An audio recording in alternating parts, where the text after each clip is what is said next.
प्रेक्षक नमस्कार, मी सुरेश वाणी. आपण पाहतात विंगर टाइम्स. विंगर टाइम्स आपलं सर्वांचं मनपूर्वक स्वागत. जुन्नर नगरपालिकेची निवडणुकीची रणधुमाळी सुरू आहे. जुन्नर शहरामध्ये नगराध्यक्ष पदाची उमेदवारी बापा खोत यांच्या कुटुंबामध्ये आहे आणि ते स्वतः प्रभाग क्रमांक 8 मधून नगरसेवक पदासाठी उभे आहेत. एकाच कुटुंबामध्ये दोन उमेदवारी मिळणं थोडं सोपं नाही. खोत कुटुंबाचं बेनके कुटुंबाशी नातं हे अनेक वर्षाची राहिलेलं आहे. बेनके कुटुंबाची प्रामाणिकपणे त्यांनी सेवा केलेली आहे. केवळ बेनके कुटुंबाचीच नाही तर जुन्नर शहरवासियांच्या सुखदुःखामध्ये खोत कुटुंब राहिलेलं आहे. गोरगरिबांना त्यांचा नेहमी आधार राहिलेला आहे. यांचं एक वैशिष्ट्य म्हणजे कमी बोलणं, काम जास्त करणं, हा आतापर्यंत त्यांचा इतिहास आहे. त्यांच्या सुनबाई उच्च शिक्षित आहे, नगराध्यक्ष पदासाठी त्या उभ्याच आहे.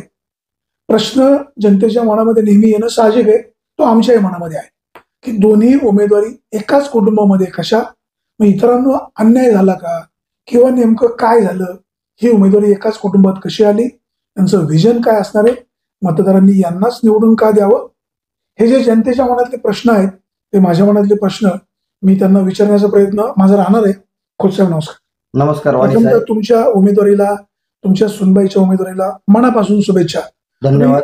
बेनके कुटुंबाशी तुमचं प्रामाणिक नातं राहिलेलं आहे, तुमचं एक घरोबा राहिलेला आहे. नगराध्यक्ष पदाची उमेदवारी तुमच्या सुनबाईला, नगरसेवक पदाची उमेदवारी तुम्हाला. असं काय घडलं की दोन्ही उमेदवारी तुमच्या कुटुंबामध्ये? वाणी साहेब, सर्वप्रथम मी नमस्कार करतो. आपण या ठिकाणी आलात, आम्हाला जे काही सहकार्य केलं आणि आम्हाला जी संधी आपण या चॅनलवर दिलेली आहे त्याबद्दल सर्वप्रथम आपलं धन्यवाद. धन्यवाद साहेब. 1985 पासून माझं परिवार बेनके कुटुंबाशी संलग्न त्यांच्या सोबत राहिलेलं आहे. कधीही त्यांच्यापासून आम्ही दूर गेलो नाही. किती वेळा जरी एखाद्याला संधी द्यायची त्यांनी ठरवली तर आम्ही कधी त्याच्याशी प्रतारणा केलेली नाही. हे आमचं वैशिष्ट्य आहे. म्हणून ही उमेदवारी मिळवण्यात आम्हाला यश प्राप्त झाले. आता मला सांगा, तुमचे सुनबाई नगराध्यक्ष पदासाठी त्यांनी आता फॉर्म भरलेला आहे, प्रतिसाद चांगला मिळतोय, विजयाच्या दिशेने त्यांची घोडदौड चालू आहे. प्रश्न शिल्लक असा राहतो की अनेक मंडळी इच्छुक होती, ही नाराज झालेली मंडळी आता तुमच्या सोबत आहेत का ते अजूनही पण डिस्टर्ब आहे? नाही. आता बघा, भाऊ कुंभार आहे आमचा एक कार्यकर्ता, एक तगडा कार्यकर्ता आणि बेनके साहेबांचा एक खंदाट कार्यकर्ता म्हणून भाऊ कुंभार विश्वासू पण आहे. आणि प्रशासकीय माहिती त्याला चांगली आहे. आणि प्रशासकीय माहिती चांगली त्याच्याबरोबर मी काम केलेलं आहे. शहर अध्यक्ष असताना सुद्धा भाऊनी मला चांगली साथ दिली आणि हे त्याचं खरं वैशिष्ट्य आहे भाऊ कुंभारचं. म्हणून भाऊ कुंभारला जरी नाही दिली तर त्याला माहिती आहे पापाशेठची सुनबाई काय आणि माझी मिसेस काय, हे काही वेगळं काही गणित नाही. म्हणून तो नाराज नाही. आणि राहिला विषय शेवाळे मॅडम किंवा डॉक्टर सुनील शेवाळे यांची सुद्धा खंत तशी काहीच नाहीये.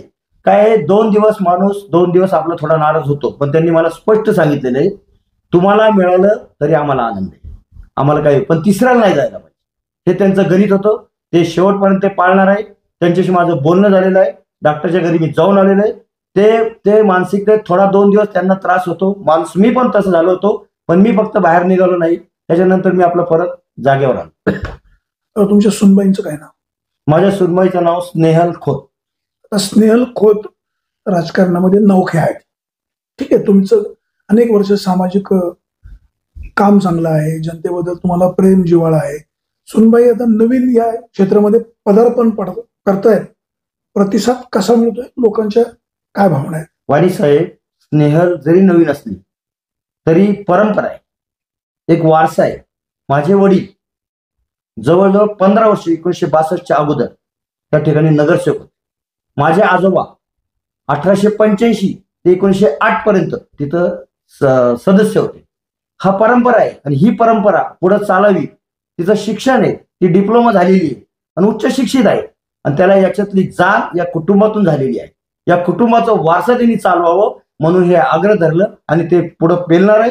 ते जनतेची कामं करणार आहे, जनतेशी प्रामाणिकपणे राहणार आहे, सर्वसामान्यांना न्याय देणारी, सर्व धर्म समभाव करणारी ती एक चांगली होतकरू आणि शिक्षित उच्च शिक्षित असल्यामुळं ते जुन्नरचा विकास केल्याशिवाय थांबणार नाही. तर स्नेहलताईबद्दल तुम्ही एवढं बोललात, जुन्नरची जनता, तुमच्या प्रभागातील जनता तुम्हाला निवडणुकीमध्ये कदाचित विजय करील, विजय व्हावे अशा आमच्या पण शुभेच्छा आहेत. नगराध्यक्ष आणि नगरसेवकांचा जर सामना झाला एखाद्या मुद्द्यावरून आता नगरसेवक हा प्रभागामधून निवडून जाणार, नगराध्यक्ष सगळ्या मिळून निवडून जाणार, जसं एकत्र सिंगल निवडून जाणार, तुमच्या वेगळ्या मताची गरज नाही. सर, नगराध्यक्षांनी एखादा सुप्रीमो स्वतःहून एखादा निर्णय घेतला आणि तुम्हाला विरोध करायची पाळी आली आणि सून सासरा असा सामना झाला, कसं होणार? वाणी साहेब, ज्या ठिकाणी काम करत असताना प्रामाणिक काम व्हायला पाहिजे, कायदेशीर व्हायला, कायद्यात बसायला पाहिजे आणि कायद्याची माहिती, मला त्या कायद्याचा अभ्यास आहे. पुढं काय करायचं, मी गेली 25-30 वर्ष या सेवेत मी कोर्ट कचेरी करून सगळ्या गोष्टी आजपर्यंत माझा इतिहास आहे. कोणत्याही गोष्टीमध्ये मी मागं हरलो नाही, कोणत्याच गोष्टीमध्ये. म्हणून काम तिथं स्वच्छ व्हायला पाहिजे, कोणत्याही प्रकारचं तिथं भ्रष्टाचार नाही व्हायला पाहिजे, सर्वसामान्यांना तिथं न्याय मिळाला पाहिजे. जुन्नर वासियांनी सांगायला पाहिजे का खोत कुटुंब या ठिकाणी पाहिजे, त्यांचं प्रामाणिकपणा, त्यांची सचोटी आणि त्यांचं प्रामाणिकपणा, ते पुढे जातील आणि जुन्नर शहराचा विकास केल्याशिवाय ते थांबणार नाही. तर तुम्ही उत्कृष्ट बांधकाम व्यावसायिक आहात. जुन्नर शहरामध्ये अनेकांना ऑफिसेस करून दिले, निवासस्थानं निर्माण करून दिली. जुन्नरच्या जनतेचा एकंदरीत व्हॉइस तुम्ही अगोदर घेतलेला असेलच. तर आपण तुमच्या प्रभागामध्ये येऊ. तुमचा प्रभाग क्रमांक 8, इथं एक परदेशी, म्हणजे एक दीपेश परदेशी, दादू परदेशी, पापा खोत, तसे तुम्ही मला वाटतं एकाच समाजाचे, एकच समान. तुमच्यातच लढाई होणार आहे. नाही साहेब, लढाई नाही म्हणणार, कारण प्रक्रियेमध्ये सगळ्यांना सामोरं जावं लागतं. प्रत्येकाचे विजय वेगळे असतात. ते जरी उभे राहिले तरी माझा त्यांना दुमत नाही, कारण प्रत्येकाला इच्छा असते की आपण नगरसेवक व्हावं. त्यांनी त्या प्रक्रियेमध्ये आलेले, ते आमचे मित्रच आहे. दीपेश माझा मित्र आहे, दादू माझ्यापेक्षा खूप लहान आहे. त्या कुटुंबासाठी मी खूप काही पहिले अगोदर आम्ही केलेले. मी कधीही समाजामध्ये समाजाच्या विरोध उभा राहिलो नाही, ही माझी जमेची बाजू. तर तुम्हाला विजय व्हायचं म्हणजे दीपेश परदेशी पराभूत झाले पाहिजे, तुम्हाला विजय व्हायचं म्हणजे मी असं म्हणत नाही परदेशी पराभूत झाले पाहिजे, मी असं म्हणत नाही. शेवटी काय आहे, प्रामाणिक जो लोक आहेत, जो कार्यकर्ता आजपर्यंत समाजाच्या विरोधात कधी उभा राहिला नाही, मला एक गणित दाखवा का मी एखाद्या समाजाच्या विरोध उभं राहिलेलं. त्याच्यामुळं विजय तर माझा होईलच आणि हे पण मला साथ दे. मला एक सांगा, चर्चा अशी रोखठोक झाली पाहिजे. या प्रभागातील मतदारांनी पापा खोत यांना का स्वीकारावं, त्यांना का नाकारावं, हा प्रश्न नको. ठीक आहे, तुम्ही म्हणताय त्यांचं त्यांना लकडावं. पापा खोत यांना का स्वीकारावं? साहेब, या प्रभागामध्ये आजपर्यंत जी कामं झाली नव्हती, हा अलीकडचा रोड, पलीकडचा रोड कॉन्क्रिटीकरण, शिंगोटे हॉस्पिटल तर सुनील शाह त्या ठिकाणचा रोड, हा रोड जवळजवळ 2 कोटीचा, तिकडचा 2 कोटीचा, मद्रा 18 लाखाचा, आशाना समोरचं रोड ते 22 लाखाचं. या प्रभागामध्ये फाउंटनचं 1 कोटीचं काम, बिरसा मुंडाचं जवळजवळ 45-50 लाखाचं काम. हे विजन घेऊन या शहराचा अध्यक्ष झाल्यापासून मी शहरामध्ये फक्त बोडकेनगरच नाही, परदेशपुऱ्यामध्ये साहेब 88 लाख आणणारा हा पहिला व्यक्ती आहे. त्या समाजामध्ये 88 लाख, 30 लाख आणि गणपती मंडळाच्या स्टेजसाठी 18 लाख रुपये आणणारा हा कोणत्याही पदावर नसताना हा सेवक सर्वांसाठी उभा आहे, गोरगरिबांसाठी उभा आहे. कोणत्याही गोरगरिबाला जाऊन तुम्ही बाईट घ्या, कोणाला मदत केली नाही असं कधी एकही खर्च सापडणार नाही तुम्हाला. पब्लिकमध्ये कमी असतं अशी पण चर्चा नाही. पब्लिकमध्ये हे बघा, पब्लिकमध्ये मी कमी असतो असा विषय नाहीये. पब्लिकमध्ये मग रोज संबंध असतो, येता जाता माझा संबंध असतो. घराघरात पोहोचलेले, तुम्ही एखाद्या घरात जावा, पापाशेठ ओळखतात का, फक्त विचारा त्यांना, कधीच म्हणणार नाही पापाशेठ चांगली व्यक्ती, पापाशेठ आम्हाला भेटतायत, पापाशेठ आम्हाला मदत करतात, अजून काय पाहिजे. तुम्ही राष्ट्रवादी काँग्रेसचे जुन्नर शहराचे पदाधिकारी आहेत, सगळ्यांनाच आपण न्याय देऊ शकतो असं नाही. बरोबर. तुमचे काही कार्यकर्ते तुम्हाला सोडून गेले, समोरच्या पक्षामधून त्यांनी उमेदवारी घेतली, समोरासमोर सामना होणार आहे. नाही साहेब, आता ज्यांनी घेतली त्याची इच्छा होती, परंतु त्यांना न्याय करण्यात दिला. परंतु ऐका, प्रत्येक वेळेस मी थांबलो. काय झालं, प्रत्येक वेळेस थांबलो. माझी एक इच्छा आहे, नगरपालिकेत जाऊन माझ्या अनुभवाचा त्या नगरपालिकेत फायदा व्हायला पाहिजे, म्हणून मी ते आग्रह काय फायदा, जनतेला फायदा व्हायला, कामं व्हायला पाहिजे, त्याच्यातला अभ्यास आहे, मी त्या क्षेत्रामध्ये आहे. या सगळ्या गोष्टीचा जनतेला फायदा व्हायला पाहिजे, समाजसेवा अजून माझ्या हातून एकदा घडायला पाहिजे, ही माझी प्रामाणिक इच्छा होती. म्हणून मी त्यांना हा आग्रह धरला का मला एकदा तिथं तुम्ही पाठवा. आणि ते मला अतुल शेठ बेनके, त्या परिवारातलं मी एक सदस्य म्हणून त्यांनी मला तिथं संधी दिली. त्याचं मी सोनं केल्याशिवाय राहणार. तर मला सांगा, जुन्नर शहराची लोकसंख्या मोठी आहे, समस्या अनेक आहेत, रस्ते चांगले नाही, लोकांना स्वच्छ पाणी प्यायला मिळत नाही, आरोग्याचे प्रश्न आहेत, जनावरं रस्त्यावर असतात, सगळा सावळा गोंधळ आहे. तर तुमच्या सुनबाई त्या खुर्चीवर बसल्या, तुम्ही नगरसेवक झाले, तर हे प्रश्न किती दिवसात मार्गी लागतात? सर्वप्रथम वाणी साहेब, हे प्रश्न मार्गी लागण्याला थोडा वेळ लागेल. काही कठीण समस्या असतात. या समस्या पूर्ण करण्यासाठी मी म्हणतो 1 ते 1.5 वर्षाचा कालावधी लागेल. सर्वप्रथम प्रायोरिटी आम्ही देणार आहे स्वच्छ पाण्यासाठी. स्वच्छ पाणी प्रत्येक घरामध्ये पोहोचायला पाहिजे. याच्यासाठी अजितदादापर्यंत अतुल बेनकेच्या माध्यमातून जाऊन सर्वप्रथम स्वच्छ पाणी जनतेला कसं मिळेल हे सर्वप्रथम आमचं प्राधान्य आहे. जुन्नर शहर छत्रपती शिवाजी महाराजांची जन्मभूमी. इथं हिंदू मुस्लिम आहेत, अतिशय गुण्या गोविंदाने ते सगळे नांदतात. हे दोन्ही समाजामध्ये एकोपा राहील. हिंदूंचे सण हिंदू साजरे करतील, मुस्लिम बांधवांचे सण मुस्लिम बांधव साजरे करतील. हा एकोपा टिकवण्याची जबाबदारी नगराध्यक्ष म्हणून तुमच्या सुनबाईवर पण अधिकची असणार आहे. कसं नियोजन असेल? हे बघा साहेब, आमचं कुटुंब आहे ना, सर्वसाधारण माणसाबरोबर राहणार माणूस, सर्व धर्म समभाव मानणारं कुटुंब आहे. त्यामुळे आम्हाला ती अडचण येणार नाही. कोणत्याही समाजामध्ये आम्ही उभं राहिलो तर प्रत्येक समाज आम्हाला मानत आहे. म्हणून तो समतोल टिकवण्याचं काम हे खोत कुटुंबाचं राहील, त्या नगराध्यक्षाचं राहील, हे मी तुम्हाला काही देतो. मला सांगा, अनेक जण गोड गोड बोलतात, जनतेला खूप आश्वासनं देतात, मी हे करील, मी ते करील, मी असा राहील, मी साधा राहील, निवडून आल्यावर मी जनतेशी प्रामाणिक राहील. त्या खुर्चीवर गेला की माणूस बिघडतो. अनेक पैशावाले पण होतात. तुम्ही त्या खुर्चीवर बसल्यावर भ्रष्टाचार मुक्त नगरपालिका चालेल का तुम्ही पण तशीच खाबगिरी करणार? हे साऱ्या शहरातल्या जनतेला माहिती. मी खाणारा माणूस नाही. मी कधी कोणाचं 1 रुपयाचं खाल्लेलं नाही. जिथं चुकल ना तिथं मी माघारी फिरलेले. मला हे जमणार नाही. तर कुठे ही अशी पूर्ण व्यक्ती आहे व्यवहार मी. झाला असं कन्फर्म झालं तर नाही, तिथं मी त्या क्षणी ते काम थांबले.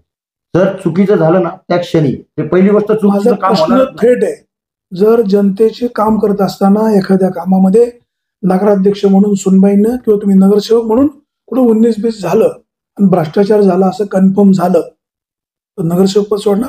नगरपाल लगेच 1 मिनिटात सोडायचं. 1 मिनिटात सोड. कॅमेरा चालू. कॅमेरा समोर बोलतो. तिथं भ्रष्टाचार हा होणारच नाही. हे आमचं पहिल्यापासून ब्रीद वाक्य. जुन्नरकर जनतेला तुमच्या सुनबाईला म्हणजे स्नेहलताईच ना, स्नेहलताई खोत यांना जुन्नरकरांनी का स्वीकारावं? 8 नंबरच्या प्रभागामधल्या मतदारांनी तुम्हाला का स्वीकारावं? जुन्नरकरांना काय आव्हान करा? मी जुन्नरकरांना आव्हान करतो का मी ज्या शहरामध्ये राहतोय त्या शहराचा जर विकास करायचा असेल तर राष्ट्रवादी पक्ष हा मजबूत पक्ष आहे. त्या ठिकाणी आपल्याला पालकमंत्री अजितदादा लाभलेले आहे. महाराष्ट्राचं नेतृत्व चांगल्या प्रकारे अजितदादा करताय आणि त्या ठिकाणी अतुल बेनके यांची आम्हाला साथ आहे. अतुल बेनके या शहरामध्ये एक असं व्यक्ती आहे, एक असे आमदार, माजी आमदार आहे का त्यांनी 70 कोटी हे प्रथम आणणारा आमदार म्हणून अतुल शेठला मानलं जातं. आणि हे सगळं विजन घेऊन आम्ही पुढे जात असताना कोणत्याही कामामध्ये कचराही करणार नाही किंवा कुठेही लाभ घेणार नाही. आम्ही प्रामाणिक काम करू आणि प्रामाणिक काम केल्यानंतर तुम्ही म्हणा का खरंच या कुटुंबाला आम्ही निवडून दिले आणि ते चांगल्या माणसाला दिले, हे लोकांची तुम्हाला नंतर सगळी भाषा ऐकायला मिळेल. शेवटचा प्रश्न पुन्हा तोच, मगाशी तुम्ही त्याच्यावर व्यवस्थित बोलले नाही. निवडणूक तुमच्या भावकीमध्ये होते. समोर दीपेश आहे, समोर दादू परदेश आहे. दोघांमध्ये खरा तुल्यबळ कोण, दीपेश की दादू? नाही, ते तर आता कसं आहे, कोण कुठपर्यंत कन्व्हिन्स करतं. म्हणजे या शहरातल्या म्हणजे 8 नंबर प्रभागातल्या ज्या जनतेला हे लोक कशी कन्व्हिन्स करतात, मी कसा कन्व्हिन्स करतो, दीपेश कसं कन्व्हिन्स वरचढ करतो. कोण वाटतो? वरचढ म्हणजे बाबा नाही, असं स्पर्धा- वरचढ आज तरी ठरणार नाही सर. आज बोलणं ते चुकीचं आहे. वरचढ कोणाला बोलता येणार नाही. जो तो आपल्या परीने मार्गाने तो जात असतो आणि मार्गाने जात असताना स्पर्धक अनेक दीपेश का दादू? नाही, असं काही मी बोलणार नाही. स्पर्धक माझे म्हणजे मी स्पर्धक समजत नाही. मला काम करण्याची, लोकांची सेवा करण्यासाठी जायचंय. मी स्पर्धक मानत नाही. ते माझे स्नेही आहे, माझे जवळचेच आहे, त्याला स्पर्धक मानत नाही. तर निवडणूक म्हणली तर थोडीफार कटुता येतेच. शेवटी भावभाव जरी सामना झाला तरी एकमेकाची उणी आपोआपच निघतात. ही निवडणूक शांततेमध्ये पार पाडावी, कायदा सुव्यवस्थेचं कुठे उल्लंघन होणार नाही, ही सुद्धा आपली सगळ्यांची जबाबदारी आहे. आता तुम्ही परदेशी कुटुंब म्हणजे तसं एकच कुटुंब, कसं मेळ झाला? वाणी साहेब, मी तुम्हाला सांगतो, आजपर्यंत तुम्ही माझा इतिहास बघितला असेल. मी अनेक बंगले बांधले, अनेक बिल्डिंगा बांधले. तुम्हाला कुठं वाद ऐकायला भेटलं नाही. मी खोत कुटुंब, परदेशी परिवार कुटुंब हे एकच आहे. नाण्याच्या दोन बाजू आहेत.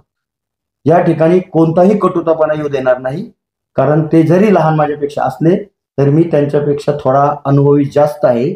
आणि अनुभवाचा बोल मी या ठिकाणी तुम्हाला बोलतो. कटुता आमच्या तिघांमध्ये कधीच आयुष्यात येणार नाही. इलेक्शन संपला त्या दिवशी विषय संपला. आपल्या सोबत होते जुन्नरकरांनो, हे पापा खोत अतिशय प्रामाणिक कार्यकर्ता आहे. राष्ट्रवादी काँग्रेसचं काम त्यांनी जुन्नर शहरामध्ये अतिशय प्रामाणिकपणे केलेलं आहे. सगळ्यात जमेची बाजू म्हणजे राष्ट्रवादी काँग्रेस पक्षाचे जे जुन्नरचे नेते आहेत, या तालुक्याचे माजी आमदार अतुल बेनके, या कुटुंबाशी त्यांची जुनी नाळ आहे, एक विश्वासू सहकारी आहे. आणि म्हणूनच त्यांच्या सुनबाई स्नेहल आणि यांना म्हणजे पापा खोत यांना दोघांनाही एकाच कुटुंबामध्ये उमेदवारी मिळालेली आहे. अनेकांना आश्चर्य वाटणं साहजिक आहे, बाबा एकाच कुटुंबात दोघांना कशी उमेदवारी दिली. तर आपण राज्यामध्ये सध्याच्या महानगरपालिकेच्या किंवा नगर परिषदेच्या निवडणुका सुरू आहेत, तिथे पण कुटुंबामध्ये अनेक सदस्य उभे आहेत. यांचं काम बोलतं. मतदारसंघातील मतदारांना म्हणजे प्रामुख्याने प्रभाग क्रमांक 8 मधील मतदारांना पापा खोत यांचं तुम्ही काम पाहिलेलं आहे. एक मितभाषी कार्यकर्ता आहे. एखाद्याच्या जखमीवर जरी बांधला तर ती जखम चालणार नाही, असं त्यांचं काम राहिलेलं आहे. आता ते जनतेमध्ये फारसे फिरत नाही असं आपण जनरली म्हणतो, परंतु कमी बोलणं, काम जास्त मार्गी लावणं हा त्यांचा आतापर्यंतचा अभ्यास आहे. त्यांच्या सुनबाई स्नेहल हे अतिशय हुशार आहेत, अभ्यासू आहेत, ग्रास्पिंग पॉवर जास्त आहे. जुन्नरकरांनी एकदा सेवा करण्याची संधी द्यावी अशी त्यांची अपेक्षा आहे. जुन्नर शहरामध्ये माजी आमदार अतुल बेनके यांनी गेल्या काही वर्षांमध्ये किंवा स्वर्गीय माजी आमदार वल्लभ शेठ बेनके यांनी सुद्धा जुन्नरसाठी खूप काही केलेलं आहे. ही सगळी पुण्याई यांच्या सुनबाईला आणि यांना कामाला येईल आपण अशी अपेक्षा व्यक्त करूया. जुन्नर शहरामधल्या समस्या अनेक आहेत. लोकांना शुद्ध पाणी प्यायलं नाही, रस्त्याला खूप खड्डे आहेत, ज्या ज्या अडचणी आहेत त्या समोर आहेत. हे सगळे प्रश्न आम्ही सोडवू असं त्यांचं म्हणणं आहे. आणि सगळ्यात महत्वाचं म्हणजे नगरपालिका भ्रष्टाचार मुक्त कारभार करील. कुठं भ्रष्टाचार झाला त्याच्यामध्ये आमचा कुठं सहभाग आहे असं जर निदर्शनात आलं तर नगरसेवक पदाचा राजीनामा देईल अशी स्पष्ट भूमिका पापा खोत यांनी घेतलेली आहे. जुन्नरकरांनो, योग्य निर्णय तुम्ही घ्या. जो कामाचा, जो आपल्या सुखदुःखामध्ये सहभागी होईल, जो आपल्याला साथ देईल अशा उमेदवाराच्या पाठीशी राहा. कोणाच्याही आर्थिक प्रलोभनाला बळी पडू नका, कोणाच्या दादागिरीला घाबरू नका. जो माणूस तुमचे प्रश्न सोडवेल, तुमची कामं मार्गी लागेल, त्यालाच मदत करा असं तुम्हाला विघ्नर टाइम्सचं आव्हान आहे. खोत साहेब नमस्ते. आपण मन मोकळी चर्चा केली, रोखठोक बोललात, धन्यवाद. आपल्यालाही धन्यवाद. धन्यवाद. प्रेक्षक हो, आपण कुठेही जाऊ नका, पाहत राहा फक्त विघ्नर टाइम्स, शोध बातमीचा, ध्यास सत्याचा. धन्यवाद. धन्यवाद.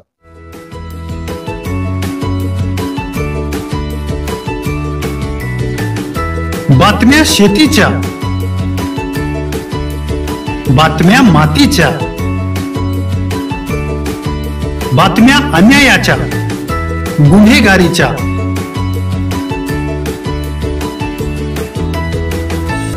राजकारणाच्या आणि समाजकारणाच्या, शोषणाविरुद्ध बुलंद आवाज, जनसामान्यांच्या हुंकाराची गाज, सत्कार्याला प्रोत्साहन, दुष्कृत्याला अनुशासन,